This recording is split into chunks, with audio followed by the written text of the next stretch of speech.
This is CBS 12 News at 6. The news starts now. Welcome back, everyone. I'm Liz Quidantis. And I'm Jim Grimes. Just when it appeared the last chapter in the Parkland school shooting had come to an end, a new development today. While the former school resource officer Scott Peterson was acquitted last month on criminal charges that he failed to protect the children, a civil lawsuit is still moving forward. Yeah, as part of it, the plaintiffs want to reenact parts of the shooting. That includes going back into the crime scene, a motion that was approved by a judge today. CBS 12's Alexis Cruz joining us in Parkland with reaction on that decision. The approval of the reenactment of the Parkland school shooting is something victims suing Broward County Sheriff's Office and Scott Peterson say they've been waiting for. The reenactment will be filmed to show the movement of the shooter the day 17 people lost their lives. One father we spoke with thinks that this reenactment will prove Scott Peterson failed to protect his son Luke. Oh, I'm very happy that the judge allowed the reenactment. Tom Hoyer's son, Luke, was one of 17 people killed in the shooting at Marjorie Stoneman Douglas High School in 2018.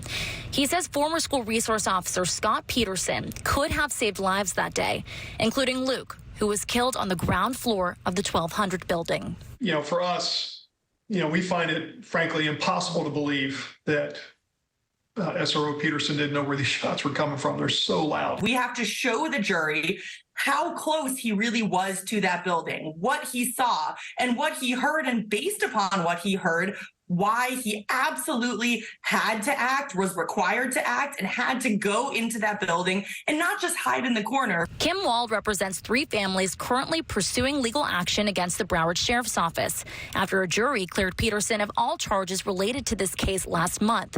She says several attorneys and families collaborated to get the school shooting reenactment approved. That's what our lawsuit is about, to get them that closure, to get them that justice. And this is just one piece of evidence that is going to help us prove our case in the civil justice system. While some victims fight for justice.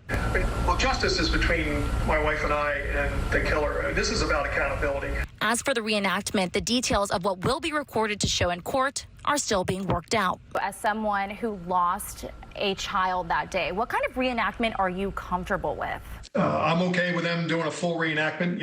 Obviously don't want to go see with like actors or anything like that, but with the actual rifle, the rifle that was used, with the bullets that were used, with the right gunpowder in them, so that it is accurate as possible. Tom Hoyer and his wife toured the 1200 building for the first time this morning. He describes it as a time capsule of a tragedy. Dried blood on the floor, school books still under students' desks, and bullet holes still visible.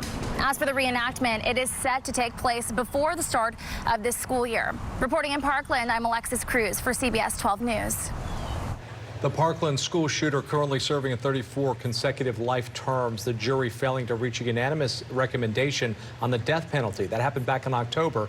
The state has since changed that law, requiring only 8 jurors to recommend death instead of a unanimous decision.